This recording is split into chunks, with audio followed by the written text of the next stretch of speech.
Ever wondered what the deal is with 44.1 kilohertz and 48 kilohertz when it comes to audio sample rates? Let me try and break it down for you in simple terms, and I promise no lab coat required.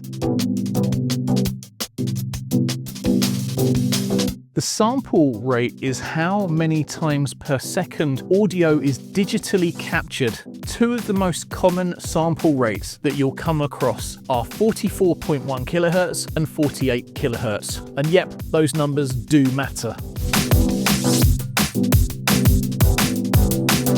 Before I break both of those down for you, I just want to quickly mention the human hearing range. What you, I, and every human with hearing hears is within the range of 20 hertz to 20,000 hertz. There is a bit of a caveat to that though, and that is that the older you get, the frequency range at which we hear diminishes. My son and daughter came into our kitchen the other day and said, "What's that high-pitched squealing? Please make it stop, it's hurting my ears." And me and my wife were like, "What high-pitched squealing?"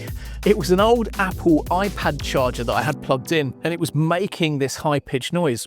But myself and my wife literally couldn't hear it. Anyway, I digress. Back to those common sampling rates.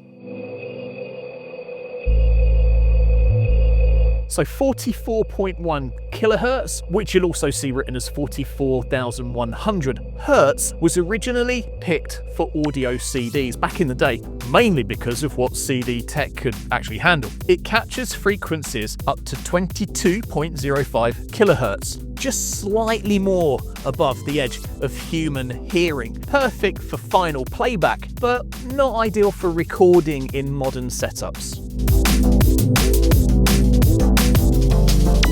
Now, 48 kilohertz, which you'll also see written as 48,000 hertz, is the go-to for video and most pro audio workflows. It captures up to 24 kilohertz, giving you a little bit more room to grab all the subtle highs, and this helps reduce aliasing and gives you more cleaner, detailed recordings. I'll explain what aliasing is in a moment. Bear with me.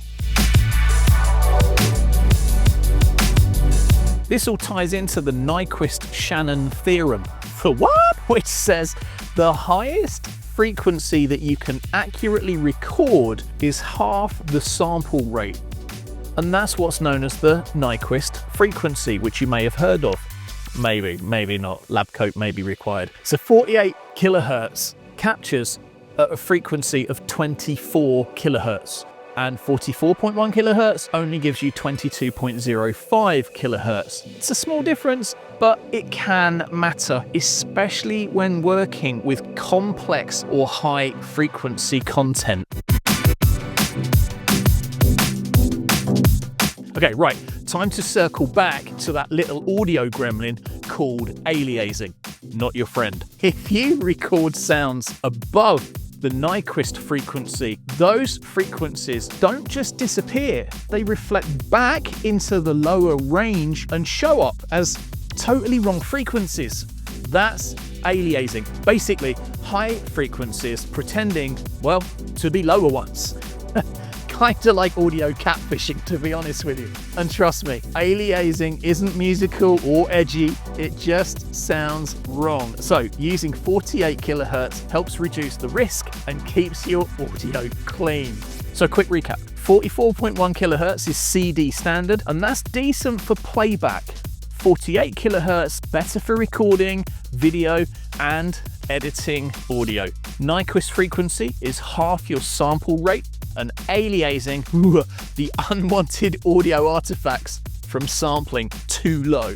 When in doubt, go for 48 kilohertz for cleaner, crisper results. Sampling rates is only one part of the jigsaw though, so please make sure you check out my bit rates video to complete the full picture. If you found this video useful, hit the like button, drop a comment, and don't forget to subscribe for more DJ tips, tricks, and mixes.